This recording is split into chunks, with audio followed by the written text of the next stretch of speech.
They did it again. AEW has officially broken one of the greatest wrestlers of all time, and I am absolutely furious about how this entire situation has been handled. Bryan Danielson, the American Dragon, your favorite wrestler's favorite wrestler, is now going under the knife because Tony Khan and his booking committee have completely failed to protect their most valuable asset. This isn't just another injury report, people. This is a catastrophic failure of management that exposes everything wrong with how AEW treats their legendary talent. And if you think I'm being too harsh, stick around because the evidence I'm about to present will make your blood boil just as much as mine is right now. Let me paint you the real picture of what's happening here. Bryan Danielson, a man who has given everything to this business, who came to AEW specifically to extend his career in a safer environment, is now facing surgery because the company has systematically failed him at every turn. This isn't some freak accident or unavoidable injury, this is the direct result of negligent booking decisions and a complete lack of proper medical oversight. The so-called undisclosed nature of his surgery. That's corporate speak for, we screwed up and don't want to admit it. When a company refuses to be transparent about their top star's medical condition, it's because they know they're at fault. They know that if the full truth came out, fans would be demanding answers about why their supposed, safer alternative, to WWE has managed to break down one of wrestling's most durable performers. And here's what makes this even more infuriating, Danielson has been wrestling through pain for weeks. The signs were all there for anyone paying attention. His lighter match schedule, the way he was favoring certain body parts, the subtle changes in his moveset, all clear indicators that something was seriously wrong. But instead of pulling him off television and getting him proper medical attention, AEW kept parading him out there like some kind of damaged commodity. This isn't an isolated incident, and that's what makes this situation so absolutely maddening. Look at AEW's track record with veteran talent. CM Punk. Injured and embroiled in backstage drama. Jon Moxley. Multiple injury concerns and substance abuse issues that the company seemingly ignored until it became unavoidable. And now Bryan Danielson, arguably their most technically gifted performer, is being wheeled into an operating room. What does this tell us about AEW's medical staff? What does this say about their ability to properly assess and manage talent health? When you have a pattern of legendary wrestlers breaking down under your watch, at some point you have to stop calling it coincidence and start calling it negligence. The American Dragon didn't come to AEW to end his career on a stretcher. He came there because he was promised a safer working environment, better medical care, and a schedule that would allow him to wrestle at the highest level while preserving his long-term health. Instead, he's getting the exact opposite of what he was promised. Let's talk about the elephant in the room, Tony Khan's absolutely reckless booking decisions that led us to this point. This is a man who has consistently put his ego and his fantasy booking ahead of talent welfare. He's treated wrestlers like action figures in his personal wrestling federation, moving them around without any consideration for their physical limitations or long-term health. Danielson has been booked in increasingly dangerous matches with younger, less experienced wrestlers who don't understand how to work safely with a veteran of his caliber. He's been put in hardcore matches, ladder matches, and brutal stipulation contests that someone of his age and injury history should never have been subjected to. And why? Because Tony Khan wanted to pop a rating or get a Twitter trending topic. This is the same booking genius who thought it was a good idea to have a 43-year-old man with a history of concussion issues take unnecessary bumps and work a style that was clearly taking years off his career. The same man who has consistently prioritized short-term excitement over long-term sustainability. And now, when the inevitable happens and Danielson's body finally says, enough, Khan and his team want to act surprised. They want to paint this as an unfortunate accident rather than the predictable result of their irresponsible decision-making. Let's talk about what this surgery really means for Bryan Danielson's future, because the implications are far more serious than AEW wants you to believe. When a wrestler of Danielson's age undergoes undisclosed surgery, we're not talking about a simple procedure with a guaranteed full recovery. We're talking about a potential career-altering medical intervention that could fundamentally change how he's able to perform. The recovery timeline. Several months is corporate speak for, we have no idea if he'll ever be the same wrestler again. At 43 years old, with a history of concussion issues and now whatever injury required this surgery, every month of inactivity is a month closer to retirement. Every day of recovery is a day where his body is getting older, weaker, and less capable of performing at the elite level that made him a legend. And here's the part that should make every wrestling fan absolutely livid: this surgery could have been prevented.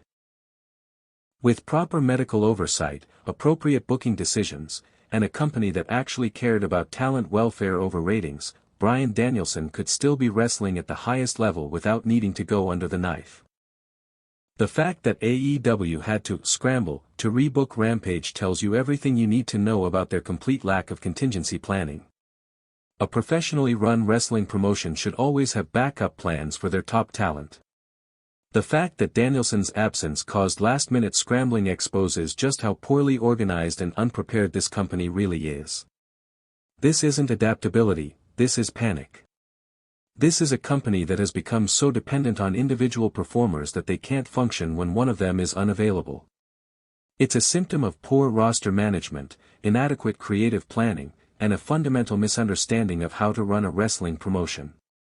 Real wrestling companies have deep rosters, multiple storylines, and the ability to pivot when unexpected situations arise.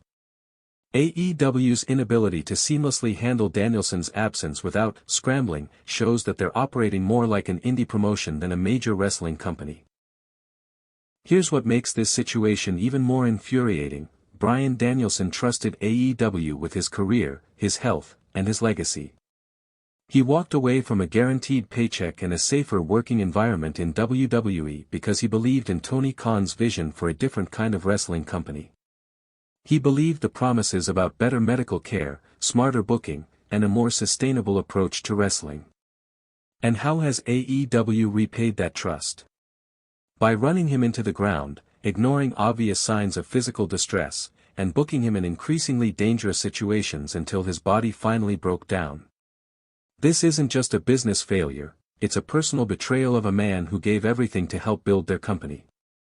Danielson didn't just bring his wrestling ability to AEW, he brought his reputation, his credibility, and his fanbase. He legitimized the company in the eyes of wrestling purists and casual fans alike. And in return, they've potentially ended his career through negligence and mismanagement. Now AEW wants to spin this disaster as an opportunity for Danielson to take on a mentorship role when he returns. Are you kidding me? This is the same company that just broke down one of wrestling's greatest technical wrestlers, and now they want to use him as a trainer for the next generation. This mentorship narrative is nothing more than damage control, a way to make fans feel better about the fact that they've potentially ruined Danielson's ability to perform at the highest level. It's a consolation prize for a man who should still be main eventing pay-per-views and putting on 5-star matches. The idea that this surgery somehow opens up exciting new possibilities for his character is insulting to both Danielson and the fans who want to see him wrestle, not stand on the sidelines giving advice to wrestlers who will never be half as good as he is. This situation has massive implications for AEW's future that go far beyond just losing one wrestler for a few months. This exposes fundamental problems with how the company operates, how they treat their talent, and how they prioritize short-term gains over long-term sustainability.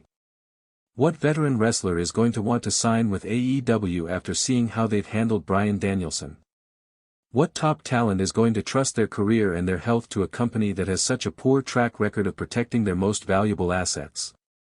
The wrestling industry is built on trust. Wrestlers need to trust that their employers will look out for their welfare, their careers, and their futures. AEW has shattered that trust with their handling of the Danielson situation, and the ripple effects will be felt for years to come. The most disturbing aspect of this entire situation is AEW's obvious attempt to control the narrative and minimize the severity of what's happened. The vague statements about undisclosed surgery, the corporate speak about proactive medical intervention, and the attempt to spin this as somehow beneficial for Danielson's long-term career, it's all part of a calculated PR campaign designed to deflect blame and avoid accountability. This is exactly the kind of corporate behavior that wrestling fans have been conditioned to expect from WWE, and it's deeply disappointing to see AEW adopting the same tactics. The company that was supposed to be different, that was supposed to be more transparent and more honest with its fans, is now engaging in the same kind of spin and misdirection that defines everything wrong with wrestling's corporate culture.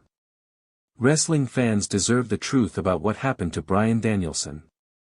We deserve to know what specific injury required surgery, what the realistic recovery timeline actually is, and what steps AEW is taking to prevent this from happening to other wrestlers. We deserve accountability from Tony Khan and his booking committee. We deserve explanations about why obvious warning signs were ignored, why proper medical protocols weren't followed, and why one of wrestling's greatest performers is now facing an uncertain future. Most importantly, we deserve assurance that lessons have been learned and that changes will be made to prevent this kind of negligence from happening again. This situation should be a wake-up call for everyone involved in AEW, from Tony Khan down to the lowest level booker. The current approach to talent management is unsustainable, dangerous, and ultimately counterproductive to the company's long-term success. Wrestling fans need to demand better. We need to hold AEW accountable for their failures and refuse to accept corporate spin as a substitute for real change. We need to support wrestlers like Bryan Danielson who put their bodies on the line for our entertainment, and we need to demand that companies do everything in their power to protect their welfare. The American Dragon deserves better than this. Wrestling fans deserve better than this. And until AEW proves they're willing to make fundamental changes to how they operate, situations like this will continue to happen, and more wrestling legends will pay the price for corporate negligence. This isn't just about one wrestler or one surgery, it's about the future of professional wrestling and whether companies will be held accountable for protecting the performers who make their success possible. Bryan Danielson's situation is a test case for the entire industry, and how we respond will determine whether wrestling evolves into a more sustainable and ethical form of entertainment or continues down the dangerous path of prioritizing profits over people. The time for excuses is over. The time for accountability is now. If you thought tonight's story was wild, trust me, what happens next will blow your mind. So don't stop now. Click on the video right here on your screen to continue the chaos, the drama, and the inside scoop only we deliver. And if you haven't already, hit that subscribe button, give this video a like, and join the WrestlingNewsCC family, where the real stories of WWE come to life. See you in the next one.